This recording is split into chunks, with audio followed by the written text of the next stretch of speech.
wrong approach. Senator Clinton also called for an umbrella of deterrence in the Middle East, defending not only Israel, but she said other countries in the region, suggesting that perhaps Saudi Arabia, Jordan, other places in that region. Should the U.S. have an umbrella of deterrence to protect Arab nations? Well, look, this is presupposing something that I'm unwilling to presuppose, and that is that Iran's going to get nuclear weapons. My intention is to make sure they don't.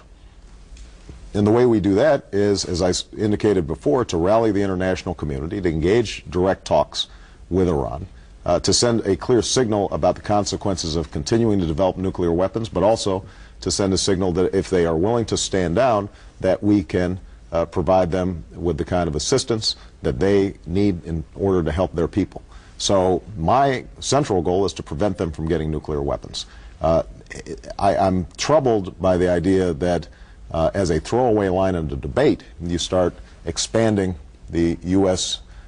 Nuclear umbrella potentially to a whole host of other countries without any clear idea of what these criteria are, who might be involved, and so forth. I think there's no doubt that we need to think about what our strategic posture is with respect to Saudi Arabia, Jordan, and other friends in the region. But right now we don't have a formal alliance with many of these other countries, and if we are to develop that, we should do it prudently, cautiously, and consultation with Congress. You think the American people would want to send American men and women to Saudi Arabia to defend them against Iran? Well, that's, I think, part of the debate that should be taking place. Obviously, we've got national security interests in oil supplies in the region, and as president, that's something that I would factor in.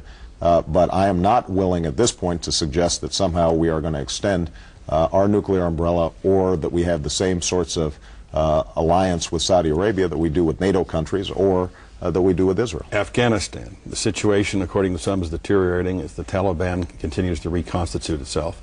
Would you, as president, be willing to have a military surge in Afghanistan in order to, once and for all, eliminate the Taliban? Yes, I think that's what we need. I think we need more troops there. I think we need to do a better job of reconstruction there. I think we have to be focused on Afghanistan.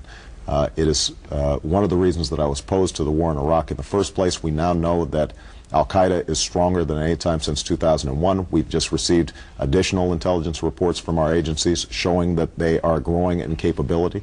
That is something that we've got to address. And we're also going to have to address the situation in Pakistan, where we now have, in the federated areas, Al-Qaeda and the Taliban setting up bases there. We now have a new government in Pakistan. We have an opportunity to initiate a new relationship. We've got to send a signal to them that we are interested in national security, but we also recognize they're interested in figuring out how do they feed their people and how do they prosper economically.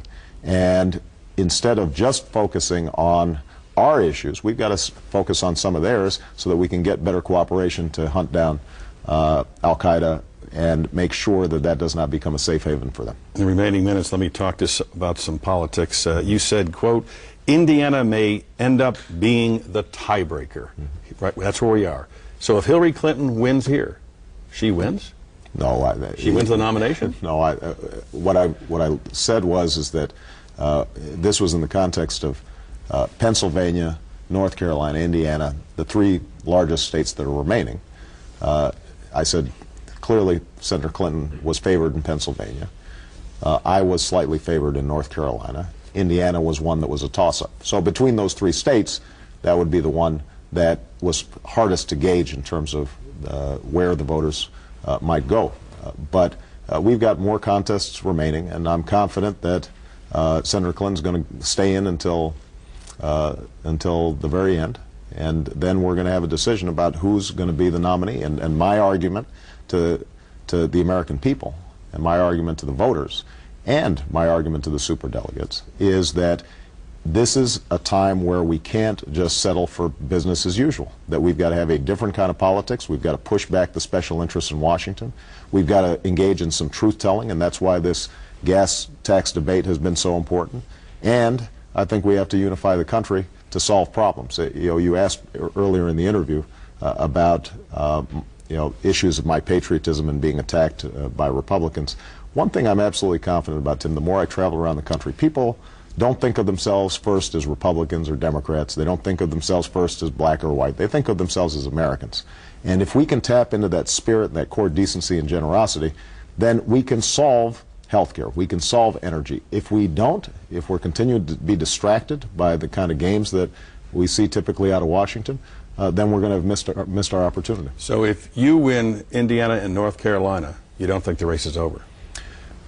I don't think the race is over until Senator Clinton decides that she's getting out, or until all the primaries and caucuses have taken place, and we know that's all. That's only a month away. But if you lose Indiana and North Carolina, are you on your heels?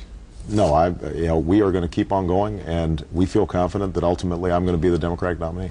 Here's the latest elected delegate count. These are the elected delegates. Obama 1492, Clinton 1338, an advantage of 154.